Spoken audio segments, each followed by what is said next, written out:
இந்த குடும்பத்திலேருந்து 2 பேர் அடுத்த குடும்பத்துக்கு போகலாம், அதுலேருந்து ஒருத்தர் இங்கே வரலாம்.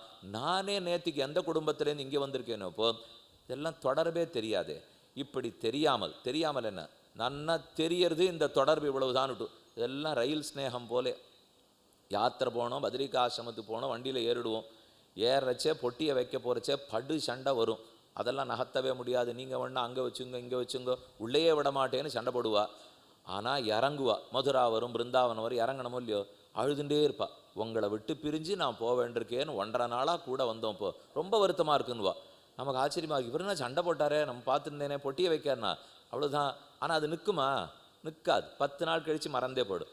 இந்த ஸ்நேகத்தை போலத்தான் நம்மளே மாறி மாறி பிறந்துருக்கோம். அப்போ இதுக்கே இவ்வளவு அன்பும் பாசமும் இடைவிடாத சிந்தனையும் இருக்கணும்னால் அனைத்து பிறவுகளையும் நம்மோட விட்டு பிரியாமல் இருக்கிற பரமாத்மாவோட எத்தனை நெருங்கின தொடர்பு இருக்கணும். இதுக்கே இவ்வளோ வச்சுருக்கமே. அப்படின்னா ஏன் இல்லைன்னா தெரிஞ்சுக்கல, அறியாமை தான் இதுக்கு காரணமே தவிர தெரிஞ்சுனுட்டா விடவே மாட்டோம். இப்போ முதல்ல தெரிஞ்சின்றது ரொம்ப கொஞ்ச நாள் தொடர்பு, உடல் ரீதியான தொடர்பு, அதற்கே இவ்வளவு இருக்கமே. அப்போ அவருக்கு எவ்வளோ இடத்துல காட்டணும்? ரெண்டாவது பாருங்க, இந்த தொடர்பு நமக்கு வந்தது கர்மத்தினால் வந்திருக்கு. ஏதோ ஒரு கர்மா, அந்த கர்மா ஆவருது, இந்த கர்மா ஆவருது, இந்த கர்மா என்னது, அதனால் 3 பேரும் சேர்ந்துருக்கோம், சேர்ந்து இந்த குடும்பத்தில் வாழ்ந்துட்டுருக்கோம். இந்த கர்மம் முடிஞ்சு போச்சு, இந்த குடும்பமே கிடையாது, இந்த வாழ்க்கையே கிடையாது, அடுத்தது வேற ஏதோ.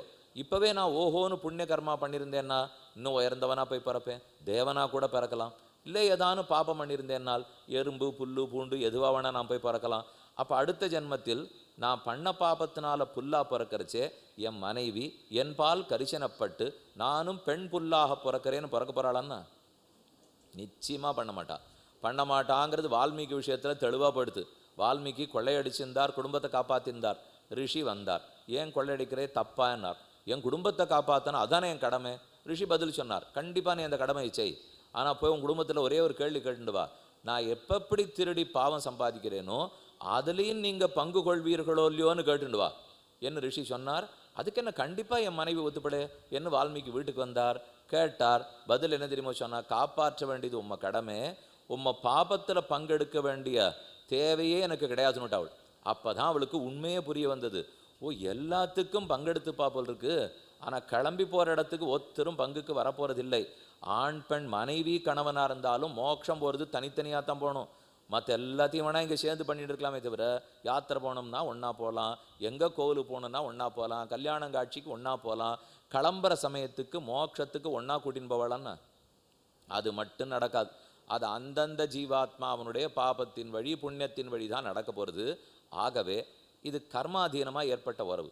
கர்மம் தொலைஞ்சு போச்சுன்னா உறவும் தொலைஞ்சு போயிடும். இதைத்தான் கண்ணன் அந்தவந்த இமய தேகாக நித்தியசோக்தா ஷரீரினா, இந்த தேகமெல்லாம் அந்தத்தோடே கூடினது. ஏன் முடியறது? ஏன் ஆத்மா முடிய மாட்டேங்கிறது? ஏன் உடல் முடிஞ்சு போகிறது? கர்மாதீனமாக உடல் இருக்கிறபடியால் முடிந்து போகிறது. கர்மா முடிஞ்சால் அதுவும் முடிஞ்சு போயிடும்.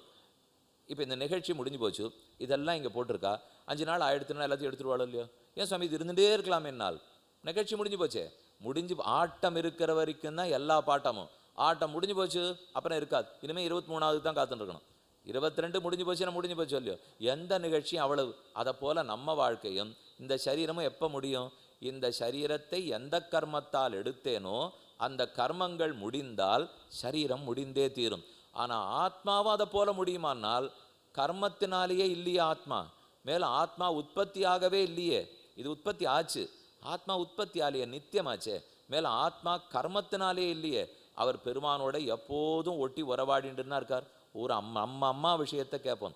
அம்மாட்ட அவ்வளவு பாசமாக இருக்கியே, பொண்ணுகிட்ட இவ்வளோ பாசமாக அம்மா இருக்காளே, எதனால் இருக்கிறாய்ன்னு கேட்டால் என்ன பதில் சொல்வீர்கள்?